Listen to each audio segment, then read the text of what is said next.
The first time Ada realized her mother hated her, she was 7 years old. It wasn't the usual scolding, the kind mothers gave when their children misbehaved.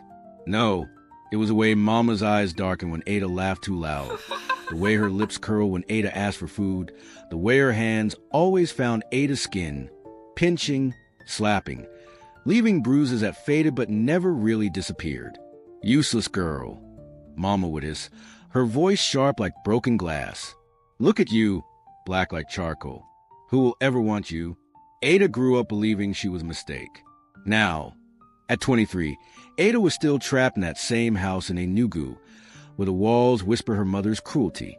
She was beautiful, deep brown skin like polished mahogany, full lips, eyes that held galaxies, but Mama made sure she never saw it. "You think you're pretty?" Mama would sneer, watching Ada dress for work. "Men only want light-skinned women. You're nothing." Every word was a knife, twisting deeper. Ada's job at the small cyber cafe was her only escape. There, she could breathe. There, no one called her worthless. Then came Chaik. He walked in one rainy afternoon, shaking water from his locks, his smile brighter than the sun.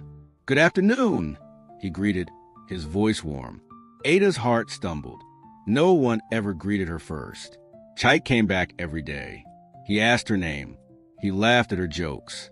He told her she had the most beautiful voice he'd ever heard. For the first time, Ada felt seen. Mama noticed. "Who is that boy?" she demanded one night, her voice like thunder. Ada's hand shook. A customer." Mama's slap sent her crashing into the wall. "Liar, you think a man like that wants you? He's playing with you." Ada didn't cry. She was used to it. But that night, as she lay on her thin mattress, Chaik's words echoed in her mind. "Ada, you're amazing. You deserve happiness." Did she? Weeks passed. Chaik asked her out. Ada said yes, then panic set in. What if Mama finds out? But for once, she wanted something for herself. Their date was magic. Chaik listened. He asked about her dreams. He held her hand like she was precious. When he dropped her off, Ada's heart was full. Then she opened the door. Mama stood there, eyes burning. "Where were you?" Ada's blood turned to ice. The beating was worse this time. "You're a disgrace." Mama screamed, yanking Ada's hair. "You'll end up pregnant and abandoned." Ada curled into a ball, silent tears streaming. But something inside her snapped. The next morning, Ada packed a small bag.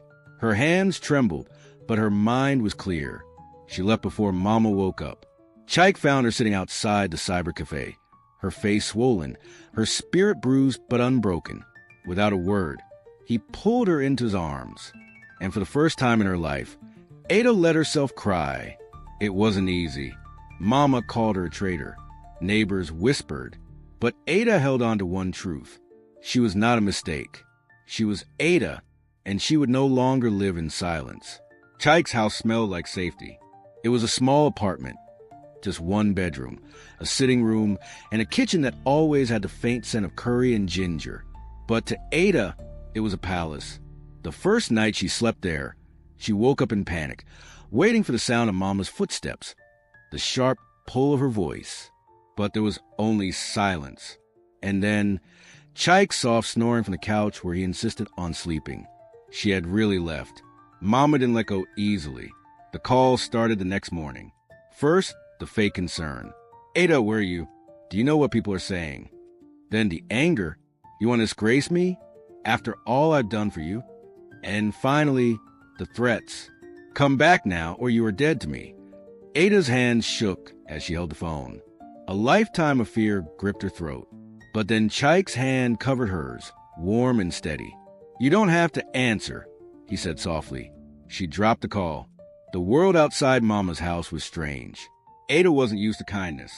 When Chaik's sister, Neoma, visited and hugged her like they'd known each other forever, Ada stiffened. When Chaik's friends laughed at her, she waited for the insult hidden behind their words. But it never came. One evening, Neoma sat beside her on the balcony, peeling oranges. "You know," she said casually, "my mother used to say I was too loud, that no man would marry a woman who talked too much." She shrugged. Now I'm a lawyer, and I talk for a living. Ada stared at her. What I'm saying is, Neoma continued, mothers can be wrong. Something cracked inside Ada. Then came the day Mama showed up at Chaik's door.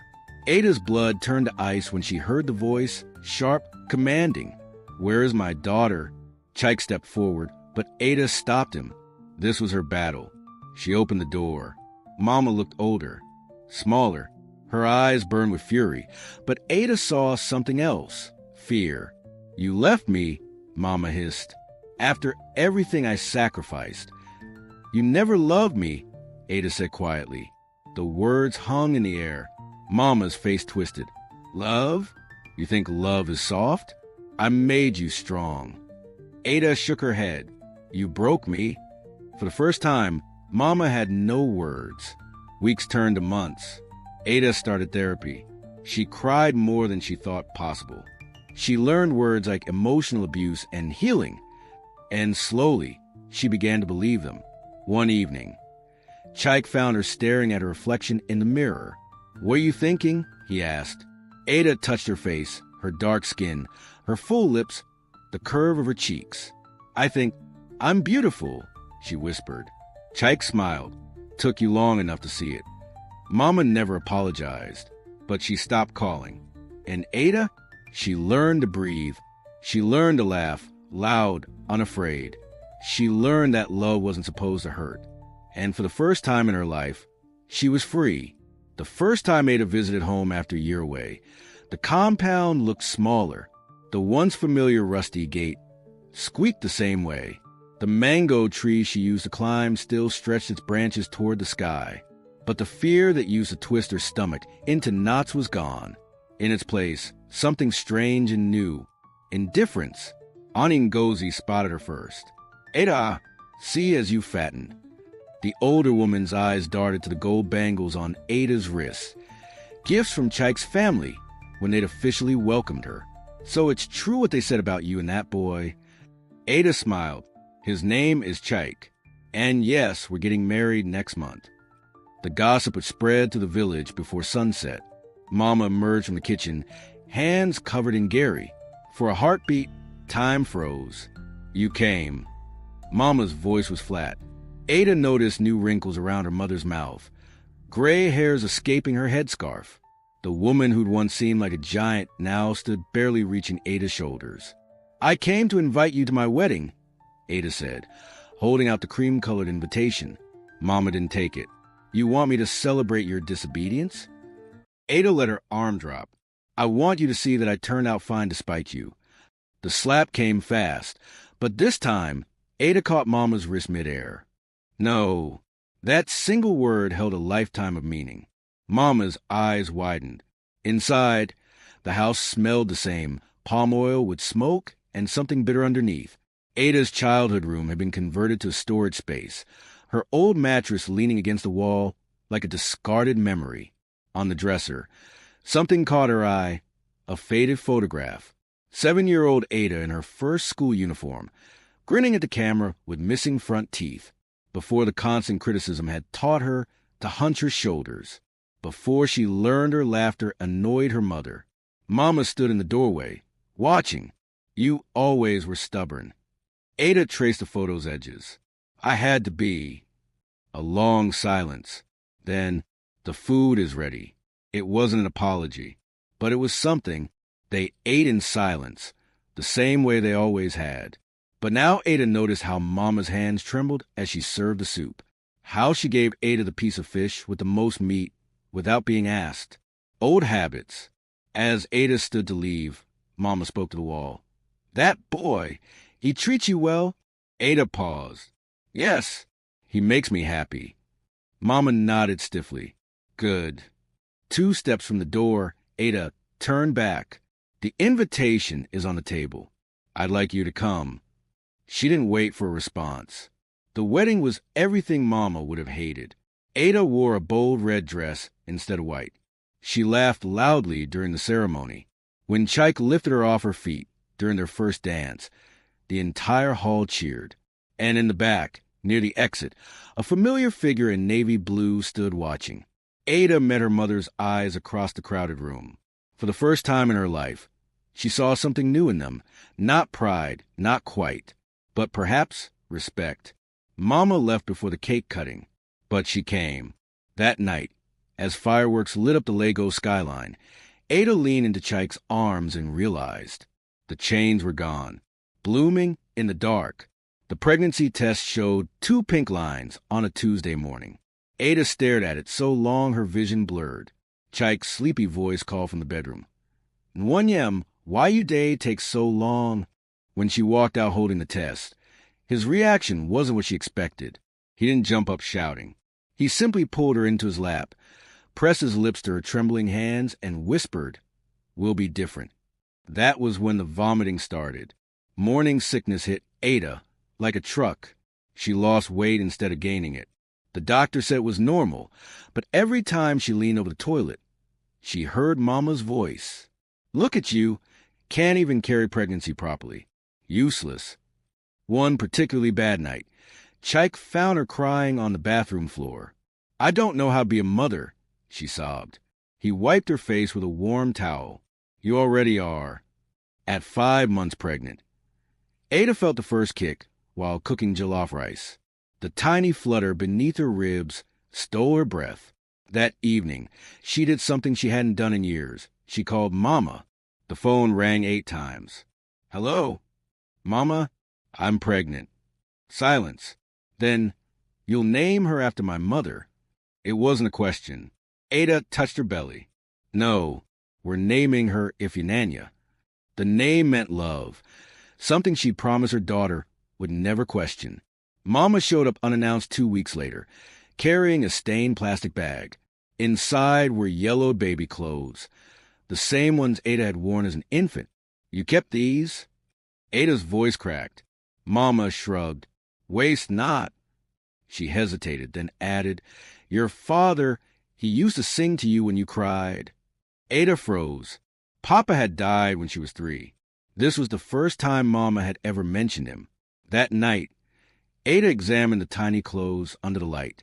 In the seams, she found careful stitches, places where fabric had been lovingly repaired, evidence of care she never knew existed.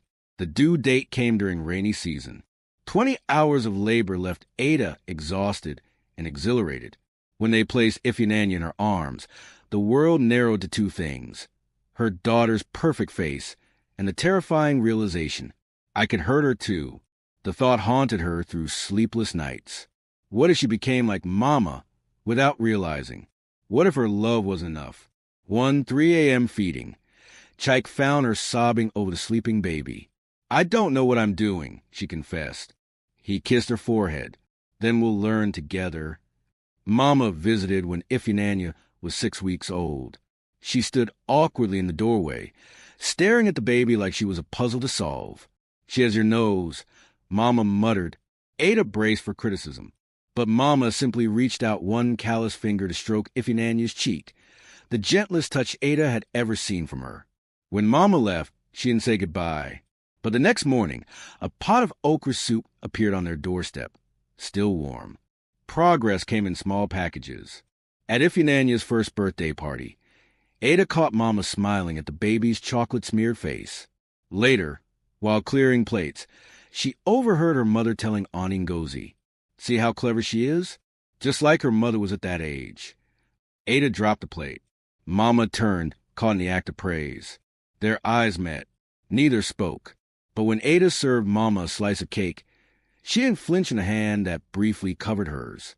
That night, bathing Ifunanya, Ada whispered secrets into her daughter's curls. "You will always know you're loved. You will never question your worth. And no matter what," she kissed the top of Ifunanya's head, "I'll keep trying to be better." The water was warm. The house was quiet. And somewhere inside Ada's chest, a broken thing finally began to heal. Ifunanya's first complete sentence was, "Mama happy."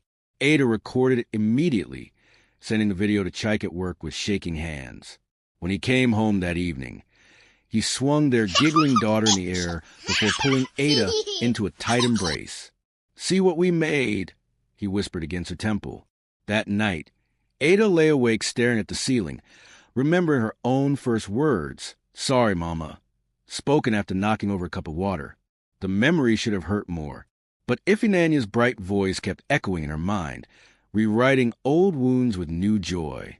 Mama started visiting every other Sunday. She never called ahead, never stayed more than 2 hours. But she always brought something. Overripe mangoes Ifinanya loved, or bitter leaf soup Ada had secretly craved during pregnancy. One humid afternoon, Mama found Ada scrubbing crayon marks off the walls. Ifinanya had discovered art that morning. "You punish her?"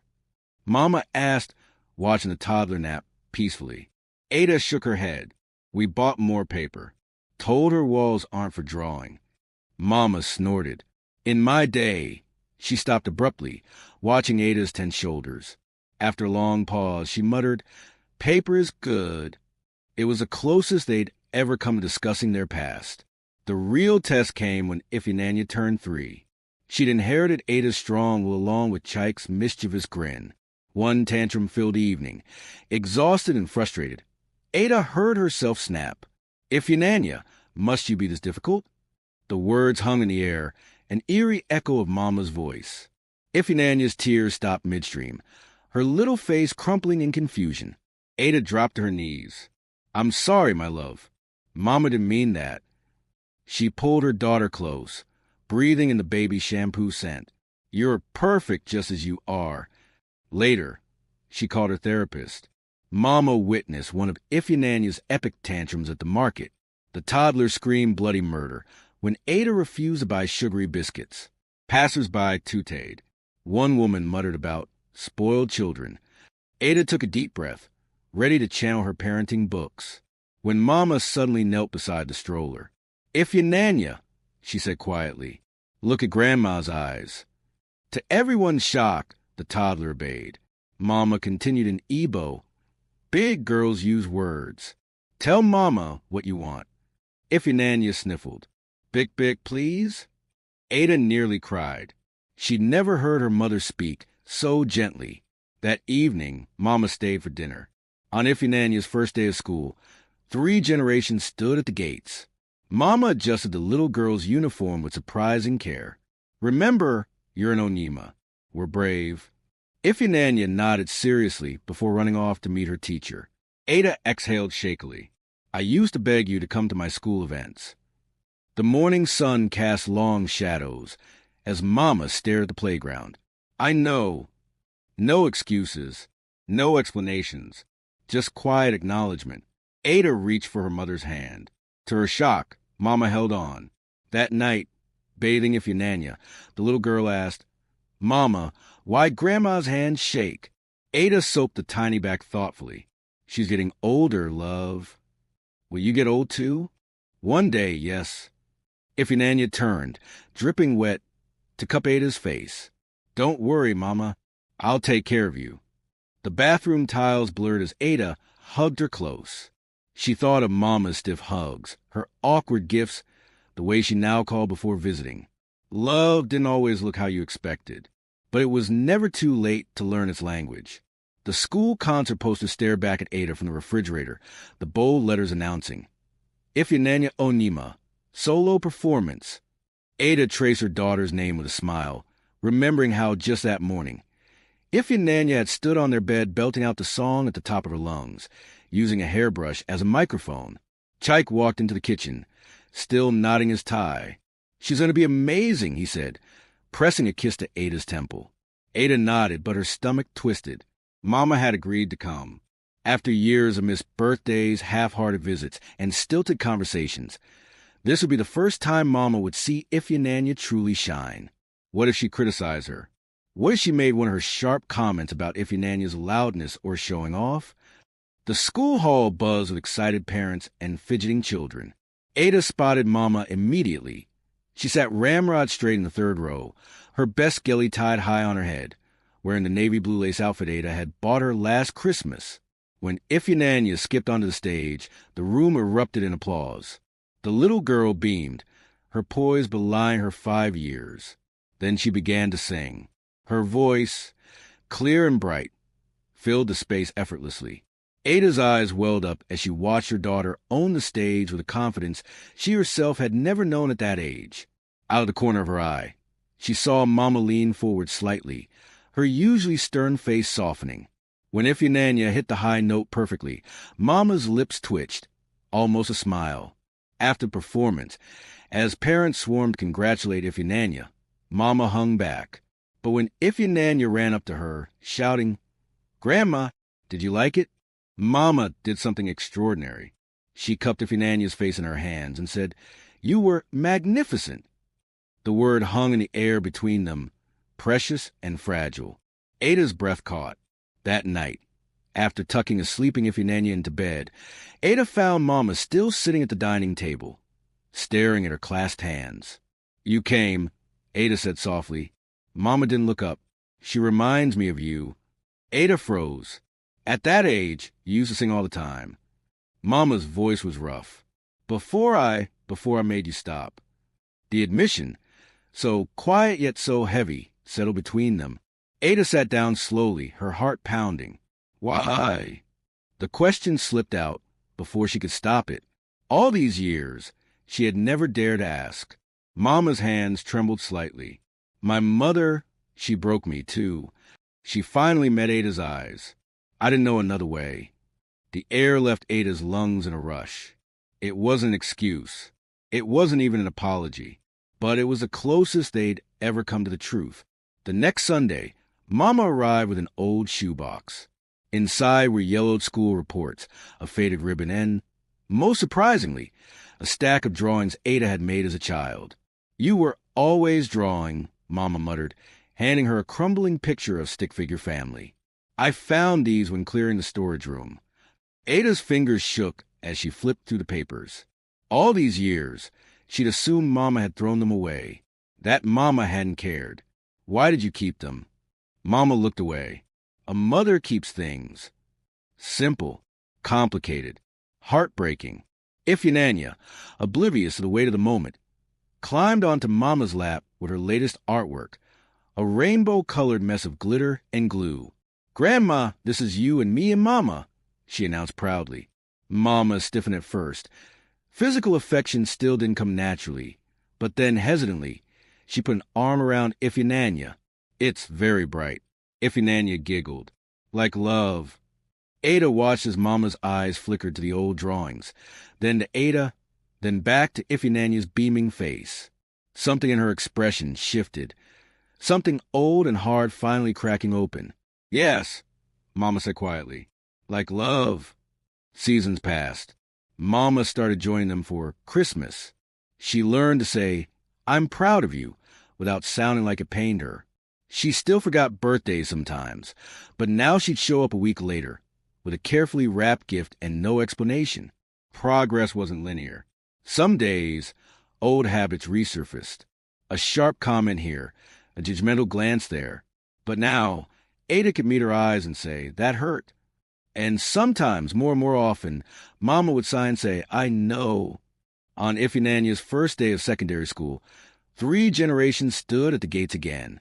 Mama, now using a walking stick, pressed a wrapped parcel into Ifeanyanya's hands. "For later," she said gruffly. When Ifeananya opened at lunch, she found a leather-bound journal and a note in Mama's careful handwriting. "Write your story. Make it happier than ours." That evening, Ada found Mama staring at the family photos on their wall. Images of Ifeananya growing up, of Chaik and Ada's wedding, of birthdays and beach trips, and ordinary moments of joy. "You've done well," Mama said suddenly. Ada followed her gaze to a recent picture. 4 generations at Ifeanyanya's last birthday, Mama holding her great-grandmother's hand, Ifeanyanya's arms thrown around everyone. "We've done well," Ada corrected gently. Mama didn't argue. The last page of Ifeanyanya's journal read, "Today, Grandma told me I could be anything. Mama says Grandma is learning, just like all of us. I think love is like a garden. You have to keep watering it, even when the plants are stubborn, especially then." Ada closed the book with a quiet smile. Outside, she could hear Mama scolding Chaik for tracking mud into the house, Ifeanyanya's giggles rising above it all. The chains were gone. The roots remained. And the wings. Oh, the wings were just beginning to spread. Years flowed like the Niger River, sometimes calm, sometimes turbulent, but always moving forward. Ifeananya grew into a bright-eyed teenager with her mother's resilience and her grandmother's sharp wit. The house that had once held so much silence now echoed with laughter, debate, and the occasional slammed door, teenage hormones being what they were. One humid afternoon, Ada found Mama in the backyard, carefully tending to the small vegetable garden she'd started. At 80, Mama moved slower, her hands more gnarled, but her determination remained untouched. "Remember when you used to say gardening was a waste of time?" Ada teased, handing her a glass of Zobo. Mama snorted. "And remember when you used to flinch every time I spoke?" The old words should have stung, but time had softened their edges. Ada simply smiled and knelt beside her, their shoulders brushing as they weeded together in comfortable silence. The real test came when Ifeananya turned 16. She'd been offered scholarship to study art abroad, a dream opportunity that filled Ada with equal parts pride and terror. What if she gets hurt? Ada fretted to Chike late one night. What if she needs us and we're not there? Chike squeezed her hand. Then she'll call, and we'll answer. The simple truth of it settled Ada's racing heart. This was parenting, not control, but a safety net woven with trust. Mama surprised them all at the farewell dinner. She placed a worn velvet box in Ifeanyanya's hands. Inside lay a delicate gold necklace, the same one Ada's father had given Mama on their wedding day. "For courage," Mama said gruffly, "and to remember where you come from." Ifeananya threw her arms around her grandmother, and this time Mama didn't stiffen. She even patted Ifeanyanya's back, awkwardly but with clear affection. Later, as they drove home, Ifeananya whispered, "Grandma's really trying, isn't she?" Ada watched the city lights blur past. "We all are, my love." The airport goodbye was harder than Ada anticipated. Ifeananya, now nearly as tall as her father, looked both excited and terrified. "What if I mess up?" Ada cupped her daughter's face, so like her own, yet unburdened by the shadows of her past. "Then you'll try again. That's all parenting is, really, giving our children the chances we never had." Chike added, "And knowing when to let go." When Ifeanyanya's plane disappeared into the clouds, Ada let herself cry, not just from loss, but from gratitude for the circle they'd broken and the love they'd built in its place. The wounds of the past need not define our future. Like a river smoothing rough stones, love, patient, persistent, and forgiving, can reshape even the hardest of hearts. True strength lies not in repeating the mistakes of those before us, but in having the courage to do better. For in the end, the greatest legacy we can leave is not perfection, but progress. Not silence, but the freedom to sing. What happens next will shock you. As Ada watched Ifeanyanya's plane disappear into the clouds, she had no idea that this was just the beginning of an even bigger journey. Coming soon, the return of Ada's sister. A mysterious letter arrives from America. Secrets buried for 20 years suddenly resurface. Will Ada's long-lost sister heal old wounds, or reopen them? Backhand index pointing down, smash that like button if you cried reading this story. Bell subscribe now so you don't miss the explosive sequel. Loudspeakers share with friends who understand family drama. Speech balloon comment below. What should Ada do when her sister returns? Forgive or walk away? We read every comment. Warning, don't scroll past. The next story drops in 48 hours. Turn on notifications so you're the first to watch. Your support helps us create more powerful stories about healing and second chances. Red heart, counterclockwise arrows button. Police Scarlight warning. The next installment contains a twist you'll never see coming. Will history repeat itself? Or will Ada finally break the cycle for good? Stay tuned.